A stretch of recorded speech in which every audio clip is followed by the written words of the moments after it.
Welcome into 49ers Access. My name is Sterling Bennett, and today I'm going to tell you why Brock Purdy's contract with the San Francisco 49ers is better than we all thought it was going to be when he signed his deal just one day ago. Going to dive into the contract details and why this may be one of the sneakiest and best quarterback contracts in the entire league. Also going to dive into what George Kittle had to say about Deommodor Lenoir last night, and if Jacob Cowling is poised for a breakout in 2025. Don't forget to like, share, subscribe, leave us that 5-star audio podcasting review, and let's dive into why Brock Purdy's contract may be better than you think. So I think it's important to point out that, yes, Brock Purdy did indeed sign a 5-year, $265 million contract extension. He goes from pick 262 to now getting 265 over the next 5 to 6 seasons. That extension will not kick in till next year, 2026. He will carry a $9 million cap hit this year due to some bonuses put in his contract for getting to the Pro Bowl, going to the playoffs a handful of times, and being an MVP finalist. But when that deal officially hits the books in 2026, it is by far one of the best quarterback contracts done of the last 5 years or so. That includes Jalen Hurts, Tua Tagovailoa, Joe Burrow, Trevor Lawrence, and even those of the likes of Baker Mayfield for 3 years, $90 million, which everybody thought was a bargain. Brock Purdy's contract should belong in that conversation. Now, yes, it is 5 years, $265 million. However, when you dive into the nitty-gritty, while you can say, well, Brock has a massive cap hit next year in 2026, $58.9 million, while he's going to carry a dead cap hit of that. He has a 24.7 cap hit next year, a $30 million cap hit in 2027, and a $57.6 million cap hit in 2028. And it even gets higher from there, $72.5 million in 2029, and in 2030, a $64.5 million cap hit. When I say that, I'm sure you're scoffing, saying, Sterling, how in the world is paying Brock Purdy or having Brock Purdy's cap hit upwards of $57 million for 3 consecutive years when he hits the ages of 29, 30, and 31? How is that a good deal for San Francisco? I almost want you to forget all of the numbers I just told you and forget the 5 years, $265 million. Forget the totals. Forget the guarantees. In a way, I'm going to explain to you why this deal and what Jed York and what Parag Marathe and even Brock Purdy's agent agreed to was perfection. Now, yes, Brock has to go out there and play like a top 10 quarterback to prove that worth and value, but even then, even if Brock, let's say, has some struggles or at times doesn't look like a $53 million a year quarterback, I'm going to prove to you why the contract really is in $53 million per year. So we have what is now fully guaranteed, $100 million fully guaranteed, 40 at signing with a bonus.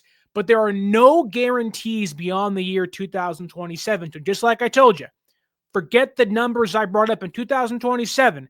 After that year, when his cap hit in 2028 reaches $57.6 million, $72.5 million in 2029, there is no guaranteed money after 2027. So 2025, 26, 27, guaranteed years for Brock Purdy.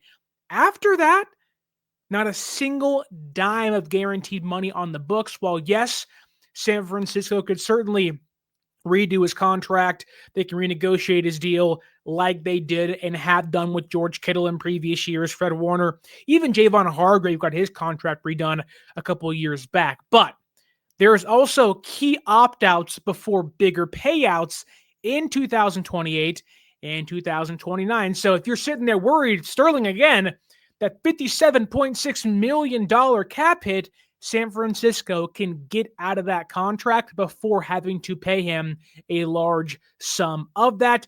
And the same thing goes for 2029, Two very big key opt-outs in that deal for San Francisco, essentially giving them what I believe is a 3-year contract. For all the talk of 5 years, $265 million for Brock Purdy, this contract really is 3 years, $116 million. This year in 2025, 2026, and in 2027, that is the length of the actual contract. The San Francisco 49ers have given them 2 years to either restructure, redo, renegotiate, or simply get out of Brock Purdy's remaining 2 years of his deal, where his cap hit goes crazy in 28, 29, and 30. They can avoid that. So don't think of Brock Purdy's deal of 5 years, $265 million. Think of it as 3 years, $116 million. That's what he's guaranteed.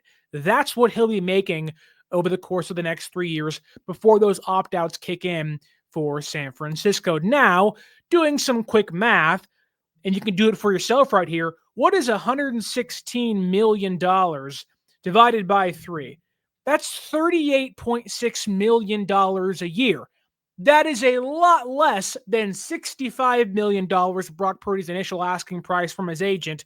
That is a lot less than Dak Prescott's current record-holding contract for quarterbacks on an average annual value, and that's even a heck of a lot less than Brock Purdy's $53 million per year average he's supposed to get over the next 5 years.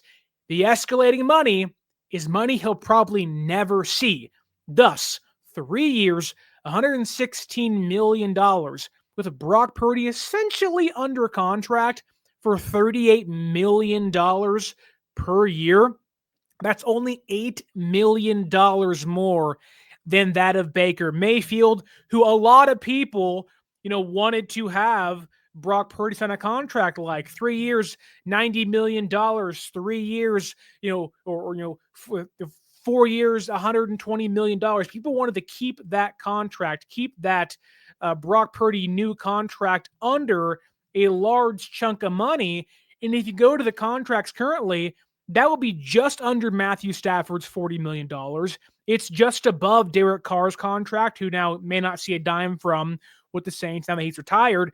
It's just above Geno Smith's $37.5 million per year contract with the Raiders. And it's about, $5 million ahead of Sam Darnold and Baker Mayfield. That's a bargain. It's under Kirk Cousins by nearly $7 million. It's under Matthew Stafford. It's under Kyler Murray, under Jalen Hurts. And I get it. It'll all say $53 million over the course of that 5-year deal. But really, knowing that Brock Purdy's contract is really just 3 guaranteed years, it makes those 3 years, 25, 26, and 27, feel like a massive bargain. And even if San Francisco says after 2027, hey, we're done, right? This is not working out. We have to make some changes. It's only a $16 million dead cap hit to get out of Brock Purdy's contract. This is one of, if not the smartest quarterback contract in the entire NFL. For all the detractors, all of those saying, well, Brock isn't worth $53 million a year. Oh, it's too high. It's too high. He's not getting $53 million a year. His contract really is 3 years, $116 million and $38 million per year, with some added on opt-ins for the San Francisco 49ers in 2028, 29, and 30. So don't think of this as a massive 5-year deal. This is a 3-year contract for $38 million per year. And when you put in Brock Purdy's play, while I do think Brock deserves to get paid in the upper echelon of quarterbacks right now, you can dive into, where Josh Allen's paid, where is Mahomes paid, where is some other top dogs paid. I get it. Mahomes is making like $45 million per year, and Brock really isn't worth that money, but the market's the market, and a lot of bad quarterbacks are getting paid upwards of 50, and Brock belongs in that conversation. So again, zoomed out, the optics say, $53 million, but in reality, Brock's barely getting paid more than Geno Smith. He's barely getting paid more than Baker Mayfield and Sam Darnold. throughout the guaranteed portion of his contract, in which then San Francisco can say, we want you, we don't want you. And if things are going well and San Francisco says, yes, bring Brock back in 2028 and 29 and 30, they're going to redo that deal. There's no way Brock's playing on a $72.5 million cap hit or a $65 million cap hit. San Francisco never does things that way. So this is by far one of the best, the smartest, and going back to that, this is a bargain. Brock is one of the biggest bargains in football. We could really be looking at, if he plays well, Brock continuing to be one of the best bargain deals in football, even though he's getting $53 million a year. This looks extremely well for San Francisco. It works extremely well for Brock Purdy, has a full no trade clause, even if he's not good and they want to cut him. It's a $16 million cap hit. He'll still get paid some money after this, but with low guarantees, San Francisco struck gold with this deal, and it shows you why Brock Purdy's contract really is better than what the total number value may actually indicate. $38 million per year is the actual money Brock Purdy's truly getting over the course of the first 3 years of this contract, would make it one of the best bargains in football, over Baker, over Sam Darnold, and just under Matthew Stafford when it comes to quarterback contracts over the next couple seasons. Moving along to Brock Purdy's press conference yesterday, I think so much can be said about what Brock's making financially, and so much can be said about, is he worth it? Does his play warrant that kind of paycheck? I already kind of broke down why it isn't the case, and there may be some kind of fog of war being played into how much Brock's actually getting. However, I sat there on my couch, on my phone, watching Brock Purdy talk. And when you listen to that young man speak, I get it. He's 26 years old. He's been a quarterback in the NFL for 3 years now, going into year 4. There is so much to love by just the way he carries himself, his demeanor. We joke and say he's like the JCPenney's catalog boy with his, his sweaters and his khaki pants, and he doesn't need the bling and the necklaces. And he's a very humble guy. On his off, his bye weeks, he's out there shucking corn in Iowa, plowing the fields and whatnot. And the way they celebrated his massive contract was a birthday cake, really, with his family.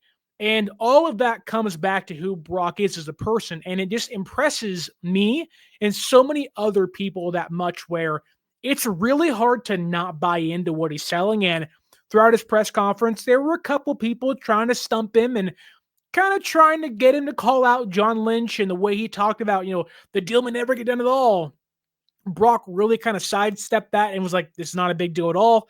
Then they tried to kind of get him to call out some players that held out in previous years, and he wouldn't do that either. And Brock really did answer every single question extremely well. For all the bad things that we say about Colin Cowherd, the one thing he always says, and I agree with here, is you want your quarterbacks to be boring. Exciting on the football field, right? You want those. When I come to work, it is simply business, and in between the gridiron, you're getting this like machine of that's why Tom Brady, albeit, he was married to a supermodel and all that stuff, and there was some things that come with winning alongside him. At times, Tom was kind of boring. Go back to the Patriots dynasty. Tom really wasn't hogging the limelight. He was just playing football. And some of the best quarterbacks, Peyton Manning is more exciting now than he was when he was playing in the NFL. Andrew Luck, for his very short time in the NFL, was super boring. Sometimes you want your franchise quarterbacks to be boring personalities. While I do think Brock has some of the exciting things, he talked about the one thing I want to buy is a bass boat with my money now. And that kind of shows you that Brock is a simple, small town country music boy that wants to wear his khakis and his sweaters, and just he comes from humble beginnings, but it shows and permeates through his press conferences, through the camera, through him as a person. I remember being at training camp, and it was Brock Purdy and Trey Lance talking back to back. And it's no knock on Trey Lance, but the silent confidence that Brock Purdy oozes, you can just feel it, that he's in control of the moment. It's not too big for him. Like he talked about I think with Mike Silver of The Athletic that on draft day in 2022, when he's waiting and waiting and waiting, he went and took a nap during the draft and was like, yeah, it's too much for me. I'm going to go take a nap for a few hours. He could have missed being drafted. He was like, yep, we'll see what happens. I'll attack it when we get there. And ever since then, you can see that's exactly who Brock Purdy is. Playoff games aren't too big for him. Quarterback controversies aren't too big for him. Injuries aren't too big for him. He even said, nobody listens to the outside noise. And there were a couple things I picked up on in his press conference yesterday I do want to share with you today because I think it's really important and it really shows the person Brock Purdy is. And I'm hoping the quarterback he can be and why San Francisco felt so comfortable paying him a lot of money. The highest contract in San Francisco 49er history is because of quotes like this from Brock Purdy. He talked about, I want to be like Peyton Manning. I want to be like Tom Brady. I want to be like Drew Brees. Now you hear those things and you go, those are pretty lofty expectations for yourself. And that's true. I think it's good to have those things to set goals for yourself, and why not shoot for some of the best quarterbacks in league history. But to me, it's not just that Brock brought those three names up. He could have said anybody, right? But the way he talked about success is really important. And you'll have guys that get paid and they lollygag and they take plays off and they think, okay, now I can coast. I got paid. You hear it all the time. Jimmy Garoppolo may have been one of those guys. Got paid a lot of money, never really got better. For better or for worse, there were certainly some issues with Kyle and John and Jed and the way they treated him and vice versa. But Jimmy really was a stagnant player, didn't get better. Whereas Brock, he talked yesterday after getting paid $265 million, $40+ million at signing, now in his bank account. He talked about you have to earn success. That success isn't just given to you because you have this massive paycheck or you've earned this money. That it takes work to be successful. And one of the biggest examples of this, to me, is him being there on day one. Him noting the importance of, I need to be in this room on day one.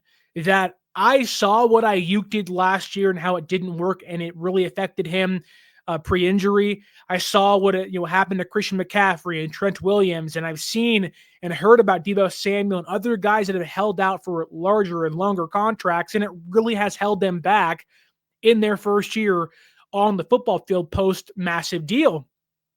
And Brock being there during the pre-draft optional workout sessions matter. And him showing that I don't care. I know I'm getting paid big money, but these small moments matter. And he talked about why it's important to be there on day one right here in the press conference. Yeah, I mean, I feel like every year there sort of has been someone that it's like, man, you'd like to get them done, and it's gone on pretty late. And whether that has affected the locker room or not, I'm not really sure. I don't want to just pinpoint something, but this year having the guys done and being able to get back to work and be around the guys in the locker room and just like build our culture and standard really from the ground up with all the new guys that we have. It's been pretty cool. And everybody's bought in right now, and we're excited obviously to do like more team activities and stuff as we move along the off season. But man, it's hard to explain, but the young guys, the older guys, everybody is bringing it right now. And I think it's just so important that we're just around each other a lot, doing little different activities and continuing to build chemistry. Like that's the kind of stuff that matters, man. When you get late in the season and things get tough and you go through some tough things as a team, like you want to be able to know the guy next to you and what he's about and that he's going to have your back and everything like that. So anyways, having the contract stuff done, it's been a huge blessing for the whole team and organization. There's one really great quote in there, and I'll read it out for you again because I think it's really impactful and it kind of shows you Brock is here to stay, but also he's here to play. That Brock isn't wasting time post getting a big deal. He's saying, no, we have to hit the ground running. And there'll be times this year when the defense, who's really young, is going to struggle. And we need our guys on offense to be in place, the receivers, the running backs, tight ends, offensive line. We can't waste these quote unquote meaningless reps in optional workouts. And the quote is here: I think it's important we're around each other a lot and continuing to build chemistry. That's the kind of stuff that matters when you get late into the season and you grow and you go through some tough things as a team. And my mind goes back to last year and how tough last year was for San Francisco. Now, they were decimated by injuries, and there was guys, playing one week and not playing the other. There was some special teams issues that were out of Brock Purdy's control. There was some defensive problems that, again, weren't Brock's fault. But Brock is saying here, as the quarterback of this team, as now the highest paid player in franchise history, I'm paid to win football games. And I have seen and I have looked at the good examples and the bad examples of players that have been here on day one and not been here on day one. The ones that have taken plays off, the ones that have not come for OTAs, the ones that have held out for larger contracts. And those antics have held this team back in previous seasons. Brock saying, I don't care, I got big money. I want to win the big game instead. Now, of course, big money certainly helps you, but even then, Brock talking about that week 16, week 17, when we're vying for a playoff spot, the weakest schedule doesn't matter. When we're on the road against the Rams in week 5, when we're at home against the Rams on week 10, when we're playing the Bears week 15, when we're in Indianapolis late in the year, we have to have guys step up. We have to have the Jacob Cowlings, the Jordan Watkins, the Trey Browns, the Upton Stouts, the Luke Farrells, the Connor Colbys, all these guys that you assume either may have big roles or not have big roles, be in tune. We even saw in 2023 when this team was steamrolling everybody almost the entire season, but they won those first 5 games of the year. Then what happened? Deebo Samuel got hurt. Brandon Aiyuk missed a game or so. There was some things that were not Brock's fault that happened, but then Christian McCaffrey fumbled. I think of the Minnesota Vikings game, right, where I think Aiyuk gets hurt and Deebo was already out or whatnot, and the only chemistry he has is with Jawan Jennings and Brandon Aiyuk as a wide receiver going out for routes 15-plus yards downfield. And there's a play where it's week 7, Monday Night Football against the Vikings, and it's a cutback, and McLeod isn't where he's supposed to be. Brock misses the throw, and Brock immediately lights him up and is like, you need to be here. That's the leader Brock is thinking, okay, I'm thinking so far ahead that late in the year when Jordan Watkins, who is not supposed to play this year according to the receiver himself, which he was told by this regime, that when Aiyuk isn't playing, when Jennings may or may not be hurt, when Demarcus Robinson is suspended for 3 games to begin the season, we're going to need you. Jacob Cowling, who didn't really do much last year, but was a 4th-round pick last season, when those guys are out, guys who are ahead of you on the depth chart, we're going to need you. And to have him in the building as a leader now with a C on his chest, highly paid guy who, again, he could take plays off. He can slack. You can tell money is not the first thing on his mind. And with that said, the question becomes the next, $53 million, Brock? Did you take a pay cut? He kind of answers that question here in his press conference yesterday. I mean, obviously my agent did the negotiating, but would just keep me updated, throughout the week and certain big moments and conversations that were had with the Niners. And then he would just call me and update me. And we both, before the whole thing started, sat down and we were like, all right, this is our vision. This is hopefully what we can get out of it and get what you deserve and have earned, and go from there. But obviously we want to, make sure that we're working together with our organization and setting up everybody for success. It's not just for me to get all the money as much as I can, but also like, hey, let's surround yourself with a great team and players and a great locker room, and all those things matter. So we definitely talked about that. And then, like I said, he would just update me periodically, but there were some things that we wanted in there to protect me down the road and whatnot, in the contract and the language and all that stuff. But he did an amazing job with handling that and then breaking it down to me, like what it is, what it means, and what we need to get, what we can give up, all that kind of stuff. That's just negotiating. And so, like I said, he did an amazing job, and I'm very proud of him. Again, how do you hear that guy talk and say, nope, don't like him. Nope, not a fan. And again, like the first clip we showed, there was one quote in that clip I just showed you a couple seconds ago that really stood out to me. And it shows you how unselfish he is, how team-centered Brock is. It is not me, me, me. It's team, team, team. One, the way he talks. We want to make sure that we're working together with our organization and setting up everybody for success. That's one little quote you hear and you say, wow. Most guys don't talk about the team, their agent, themselves that way. Very team focused, very team centered player, which may not mean much to you because you have to go out there and execute on Sundays, Mondays, and Thursdays. But just having that mindset, it permeates through the team and it does set a really high bar and a good example for what San Francisco expects from their players, whether they are Mr. Irrelevant or UDFA or the highest paid contract in team history. But continuing with that quote, well, Brock kind of hinted at there being a pay cut where it's like, we wanted to make sure things were balanced and things work. I think he really hit the point home of kind of saying, like, I could have held out. I could have asked for more, but I know who I am as a player. I know my strengths, my weaknesses. I know what it takes to win. And going back to the very first conversation we had about Brock Steele's really only 3 years, $38 million per year to begin his new contract. This last quote here reiterates that in a big way. It's not just for me to get all the money, but also let's surround yourself with a great team, players, and a locker room.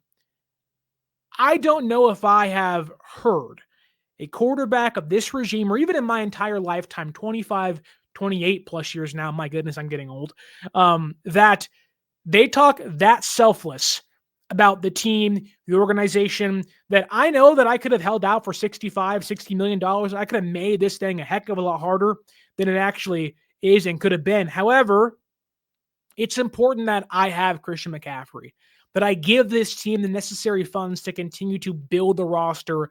I know what it takes to have sustained success in the NFL. That I'd be nowhere without Aiyuk and Debo and Kittle and Jawan Jennings and Pearsall and Kittle and Trent Williams and Garendo and Christian McCaffrey and Dominic Pooney and those guys, and even on defense, right? It takes a lot of humility, a lot of self-reflection to say, you know what?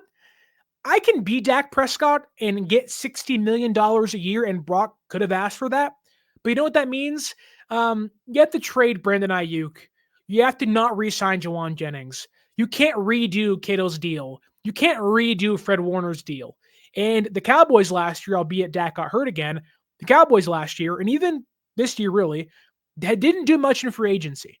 And it took them after the draft to finally find a receiver number 2 in George Pickens. And I know they've had a better draft this year and they're trying to rebuild themselves, but the Cowboys had one offensive player last year. You want to know why? They couldn't afford to pay anybody else. They paid CeeDee Lamb and they paid Dak Prescott, and that was it. They gutted the offensive line. They had no running backs last year. It was Rico Dowdle and Ezekiel Elliott. They were a mess. Now they're trying to rekindle things, but Brock is saying, if it means me not making $60 million and you utilizing that $7 million per year, right, to go sign a receiver 2, a tight end 2, a cornerback 3, a new safety, a center, a left guard, a right tackle. That to me screams ultimate team player. He knows what it takes to win, and he's clearly open about the idea that, you know what? I know I'm getting paid like a top 10 guy, and he even said today on KNBR that, yeah, I think I'm a top 10 quarterback, but even though I'm a top 10 quarterback in his own eyes or my eyes, that I still need to have weapons around me to succeed. Name one quarterback that has been able to do this by themselves. There isn't one. Even the worst quarterbacks, even last year, Jalen Hurts, right? One of the highest paid quarterbacks in football. A.J. Brown, Devontae Smith, Dallas Goedert, an incredible defense. Patrick Mahomes has almost needed Steve Spagnuolo to win Super Bowls because the offense hasn't done their job until late in those games. Now, obviously, you really run into this match made in heaven. Even Belichick needed Brady, and Belichick's defense needed Brady and vice versa. Brady needed that 2020 Bucs defense to annihilate Kansas City in the Super Bowl, right? You have to have contributing factors on both sides of the football at almost every single position. Now, some guys can certainly elevate worse teams than other ones. And Brock is clearly saying here that even if I believe I can do that, I know it makes it a heck of a lot easier if I don't always have to do that. And that to me is a big thing. But the great thing about Brock Purdy, going back into the Drew Brees, Peyton Manning aspirations he has in regards to his work ethic, he was asked, what areas do you think you need to improve upon? And there were some basic answers like my footwork. I know last year's front foot wasn't very well. Some passes sailed high. There was some kind of fundamentals, which he really didn't dive too much into. But he talked about, I don't want to be too comfortable. I don't want to, feel like I've been there. I've seen that. I've done that. I want to feel like every play matters. I want to feel like, the next play can determine the game. I want to feel like I have to be on my toes every single snap. And one of the very kind of short glimpses of things he said was that I've gone back to my rookie tape when he got tossed in against the Miami Dolphins and went on a massive run that year, and now has taken over the job out there in San Francisco, now the highest paid quarterback in franchise history. He went back to not 2023. He went all the way back to 2022, his rookie year, where most guys a couple years in don't really want to remember. They're going to make a lot of mistakes. He talked about utilizing that as an example of, in his eyes, being on it, playing within the scheme, being on time, not playing hero ball, not having to run around and scramble for his life and not take checkdowns. Kyle will help him and make his life a heck of a lot easier as an offensive play caller. Last year saw him running around, holding the ball for too long, not taking his checkdowns, trying to scramble for about 15 yards, although it takes him about 20 minutes to do so, right? Against the Rams last year, he runs for about 3 yards, but he runs from one sideline to the other, back around through the entire defense to get 3 yards, and you're like, oh, that was awesome, but okay. You can tell he wants to go back to being that almost machine again, right? Where Tom Brady is like this boring quarterback when he was playing. There wasn't much I heard about him outside of the Spygate stuff and Deflategate and all the other gates there have been with the Patriots. A boring player, but in between the lines, a machine, being on time, being accurate, putting his guys in the right place to be successful as a quarterback, right? Brock trying to get back to that. Now, look, you have to go out there and prove it, but to have a guy willing to admit, my rookie tape may have been really good, and getting back to that may actually be more beneficial than what I did last year, which wasn't that bad, and there was a lot of great things you can take from it, but he knows playing on time in the system is probably the most efficient things will be. Hence why you saw Brock take off in 2023. It was the best mixture of playing on time in the system and also being a playmaker. And I think Brock's saying, look, I know I can do the playmaker stuff. I was doing that last year when the offensive line sucked, when Ronnie Bell was dropping passes early in the season, when guys were getting hurt. But I have to rewind the clock to get back on track. And hopefully I can plug myself back into the Kyle Shanahan offensive machine and we can tune things back up to a higher level in 2025. That's how I'm viewing how Brock Purdy is talking about himself, this offseason, and his contract. The worst thing you can be in life, and if you're Brock Purdy, is complacent. You can tell there really is no room for complacency in Brock Purdy's mind, even after getting paid $53 million per year, although it's more like $38 million per year when it comes to his first 3 years of his contract. Moving on from Brock Purdy for 1 second, because Fred Warner's 3-year extension has just become official. So Fred Warner is also now the highest paid linebacker in the NFL once again, $21 million per year. The team just announced it, and he just said it was a dream to get drafted, and it's still a dream to stay in San Francisco. So Shout out Fred Warner. Great stuff. Happy to have you back. And if you want to see Brock Purdy play this year, you want to see George Kittle play this year, you want to see Fred Warner play this year, who just put pen to paper, you want to go to SeatGeek.com. Again, SeatGeek.com, and utilize promo code 49ersaccess, 49 ERSACCESS at SeatGeek.com to save yourself $20 off your first purchase. It is the only ticketing app I use. It ain't Ticketmaster. It ain't anybody else. Give me SeatGeek.com. And for yourself out there, use that promo code 49ersaccess and save yourself $20 off your first purchase. You can also follow us on social media at 49ers_access is the X or the Twitter, and 49ers.access is the Instagram. And now we get to talk about some underappreciated players on the San Francisco 49ers, because last night the San Francisco 49ers handed out an award. And that award was the 2025 Dwight Clark Award, which recognizes the player who best embodies the late Dwight Clark's spirit of teamwork and camaraderie. And the recipient of that award was cornerback Deommodor Lenoir. Now, the reason why I bring this up isn't to highlight the Dwight Clark Award, although that's a great thing for him. We all love Dwight Clark, RIP, #87 for life. But it's about what George Kittle, who won the inaugural award in 2021, said when introducing Lenor last night in front of the faithful. And it's really important to note, because I think Lenor is and continues to be one of the most underrated and underappreciated, not just Niners, but players around the entire NFL. And Kittle said this: the way that Demo is every single day, nobody has to hype him up. He brings 100% effort. He brings 100% energy every single day.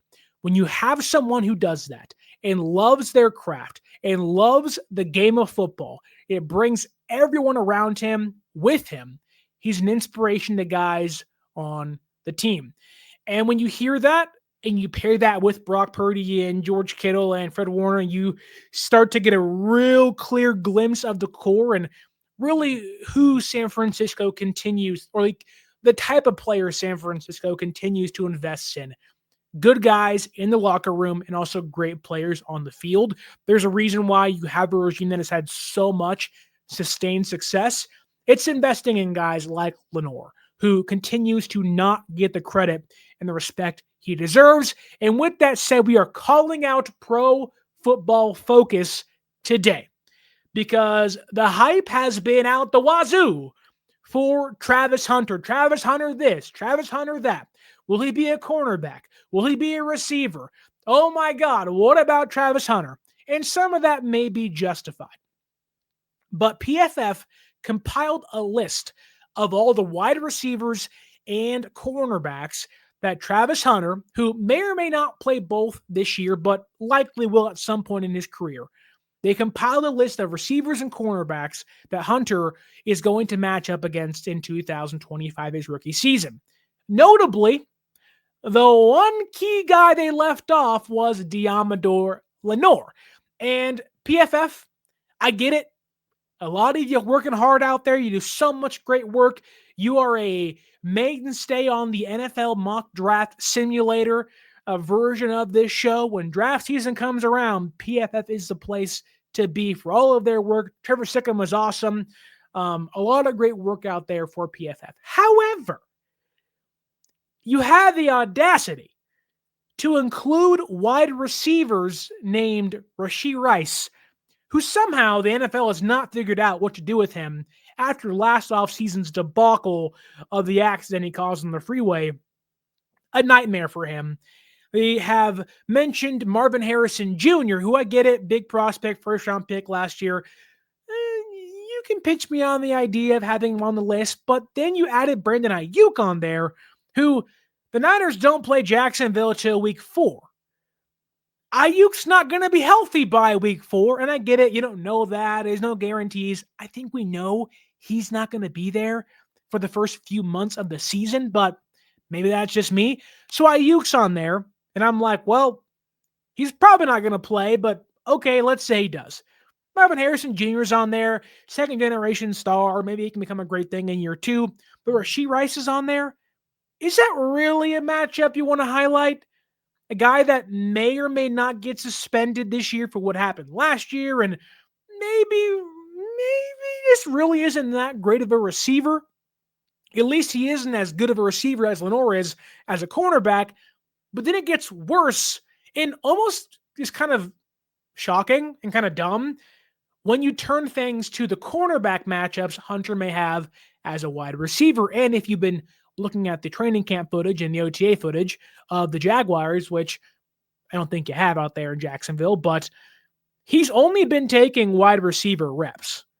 So the cornerback matchups to me are a bigger highlight amongst the fan base of the NFL. They mention players like Devin Witherspoon, which I think Lenore is better than him. But then they have the audacity to mention, and I love this player, but they mention him twice. That doesn't make sense to me. They mentioned Travarius Ward twice. Now, I love Mooney Ward. I wish him all the best out there in Indianapolis. I can't wait to watch him come, or us to go play them later this year. Who doesn't love Mooney, right? He's an awesome player. He's one of the best players of this regime's history from 2017 to now. Probably one of the best cornerbacks not named Richard Sherman. And he's on there twice. Why couldn't you just put week blank and week blank, not have him on there twice? But then they went even crazier and said L'Jarius Sneed twice. And okay, it's no knock on L'Jarius Sneed, but I mean, is Lenor better than L'Jarius Sneed? You can put those answers down below in the comments, but I think the answer is clearly yes. And so I said, you know what? I'm going to do a deep dive. Where and how did Lenor's stats stand out last year? How good were they really? Am I maybe over-exaggerating how good he is and why leaving him off the list is just, I don't know, like, what were you thinking?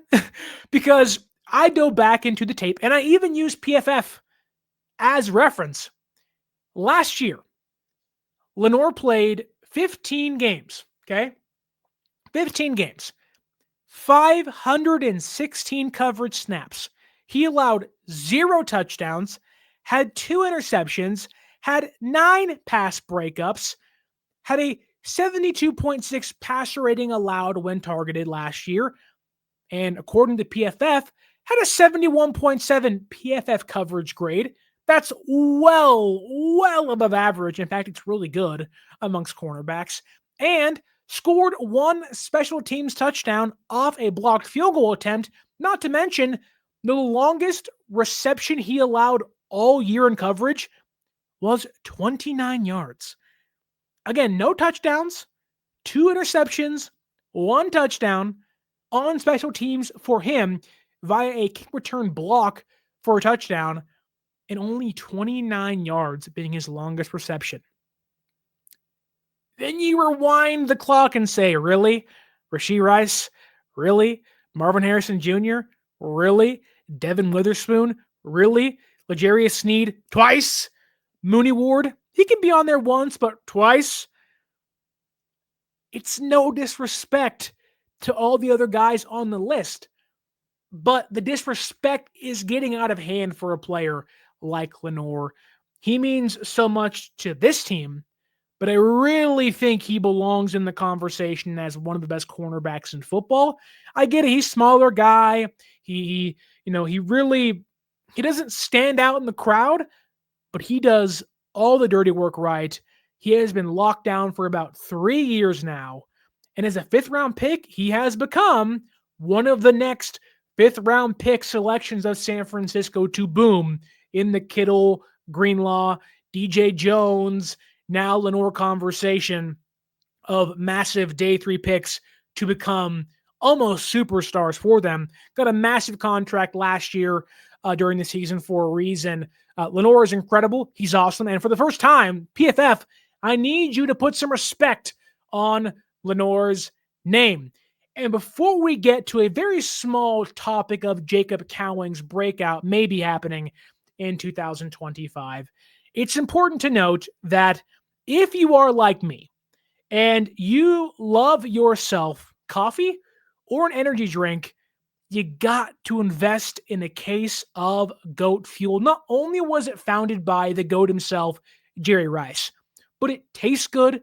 It's healthy for you if you don't want to have coffee anymore. And I'll tell you this, if you're feeling down and you want to get some work done and you need that kick in the butt to put yourself in gear, goat fuel is the drink for you. It's better than Monster, better than Rockstar. I'll tell you this, I drank one of those Starbucks energy drinks in high school. It gave me a sweating medical condition.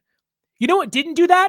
Goat fuel. So invest in a case of goat fuel using our link down below and save yourself 10% off your purchase. It tastes great. It feels good. It looks good.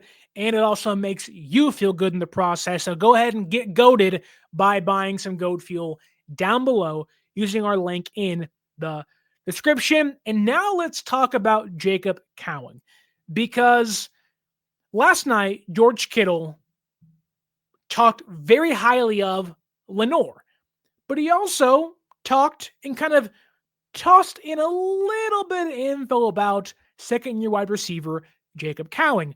A lot of the attention's on Ricky Pearsall, first-round pick. He got shot last year, came on late during the season.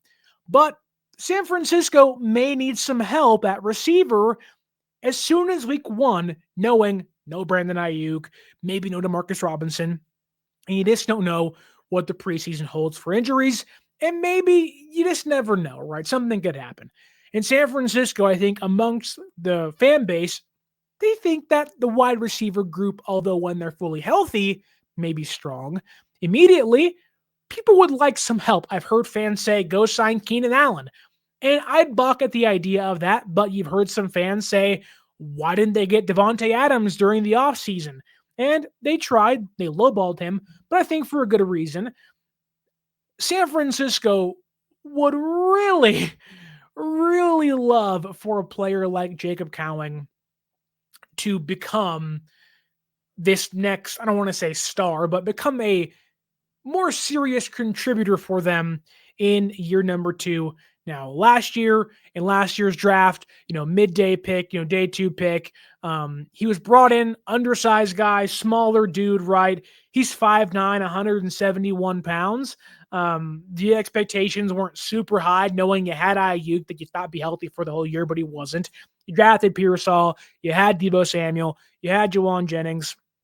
There wasn't really an instant place to put Cowing, but as guys have left, been traded, gotten hurt, Cowing has become one of the bigger question marks in year two. And good news for the Cowing truthers out there, because according to George Kittle last night, Jacob Cowing has bulked up heading into year number two. Now, one of the reasons why Cowing didn't play last year a lot, because he was just too small. When you're 5'9", 170 pounds, you're going to get played off the field by cornerbacks, linebackers, defensive linemen. Just your size alone really doesn't play in the NFL. Guys that are 5'9", under 180 pounds. In fact, he was almost under 170 pounds. He was 171 pounds. Those guys usually, one, don't play, and two, usually don't last very long. So to hear he bulked up, I'm hoping around 180, maybe 185. That to me is, if it's true, a massive deal for San Francisco. I think it's a big improvement for Jacob Cowing, getting his body right, getting to an accurate NFL build, if you will. Again, you're 5'9", that's really small. That's always going to stay and remain that way. But if you can get bigger and stronger and more dense, you are going to find yourself not being moved off the football, being able to sustain blocks, no block, no rock. When you're 171, usually you can't block even if you're trying. And if you're 185, 182, whatever it may be, and you've added 10 pounds of muscle, it'll be a little harder to move you around if you are a defensive back against Jacob Cowing, and it'll help Cowing remain or stay on the field, or at least gain a spot to become a potential contributor for them, not just on punt returns and kick returns. Now, I think this is a pleasant surprise because not that I've kind of written off Jacob Cowing, but when you're 5'9", 171 pounds, they drafted Pearsall, they draft Jordan Watkins, they draft Junior Burgeon, they signed Demarcus Robinson. You start to think maybe the writing's on the wall for an undersized player that is probably going to need, maybe 2 to 3 years to actually become something. Then at that point in time, they're in the last year of their contract, and it's like, whatever. The juice ain't worth the squeeze. Although I do think Cowing can be a really good player for San Francisco. There's limitations to his game, but with Aiyuk likely out to November, with Demarcus Robinson probably out for the first near month of the season, and you have games against Seattle and against the Cardinals and against the Jaguars and against the Rams and the Saints, you're going to need somebody to step up, not named Juwan Jennings and Ricky Pearsall. Now, that could be Tariq Owens. That can be Isaiah Hodgins, Russell Gage, Trent Taylor's back. That can be Jordan Watkins, Junior Burgeon, or that can be a player like Jacob Cowing. And I think, albeit a small role for him to hopefully find a spot on the roster, San Francisco, as of now, doesn't have a gadget wide receiver. Yes, Pearsall can do some of those things, but not really what you want him doing for you. You have Guerrero and you have McCaffrey, and they can be utilized in kind of that route, but you primarily want CMC being the running back, then the screen guy, or you want him being the check down option for you. And you also want to limit how much he gets the football, knowing he had 2 pretty serious injuries last season. However, you lose Deebo Samuel on top of that. You don't have the end around guy. You don't have the wide back role per se, albeit I don't want that back in the offense. You don't have a wide receiver that can give you 4.3 speed on an end around out of the backfield. You don't have that designated player on the offense. And I think Kyle, although doesn't need that as an offensive coordinator, it certainly helps to have another weapon in the fold for you if you are Kyle Shanahan. And it certainly will help you when that guy can run 4.3. Now, he may not be a big, strong dude to run through some guys. You may have to have Pearsall and Jennings and Robinson and Kittle, step up their game even higher as a blocker because Cowing's not going to bowl through somebody else on the defensive side. But I think if Cowing can find a role on the offense, there's room early in the year to do that. And here he bulked up to who knows how much higher of a weight it is. I think it's a good sign. Now, last year he played 15 games. He caught 6 passes. There were glimpses, and you'd sit back and go, wow, okay, he can play. And then you wouldn't see him for the next 3 or 4 games. And we all say, why are we not, showcasing these guys some more and getting them more reps, knowing that they can use them. And so I'm hoping this preseason and OTAs and training camp, we do see Cowing put forth the effort. He's been in there with Pearsall, with Kittle, catching balls from Brock Purdy the entire offseason. He's laying the foundation for a bigger role in 2025. And my hope is at least that he can kind of grab onto that brass ring and take over some sort of role in the offense, especially while Robinson and Aiyuk are probably going to be out for the first month or so of this year. So I'm hoping that's the case, but you never know what can happen in OTA's training camp and preseason. But my eyes are going to be on Jacob Cowing as the offseason workouts approach. And of course, when those 3 preseason games come and go this season. That's all I have for you today, though. So don't forget to like, share, subscribe on the audio podcasting platforms. Leave us that 5-star review. Don't forget to follow us on social media. Go get yourself a can of goat fuel down below in the comments. And if you want to see your Niners play or watch the NBA playoffs live in person, you have the Knicks out there choking overtime games away against the Pacers. That was awesome last night. You want to go to a concert or baseball now in full swing? Giants are only in second place. They're very close to the Dodgers. Can they grab that brass ring and get ahead of the NL West for the first time this year. Fingers crossed it happens. But if you want to watch those guys play in person as well, use that promo code 49ers Access, 49 ERS ACCESS at SeatGeek.com and save yourself $20 off your first purchase. That said, my name is Sterling Bennett. Have a great rest of your week. And as always, stay faithful.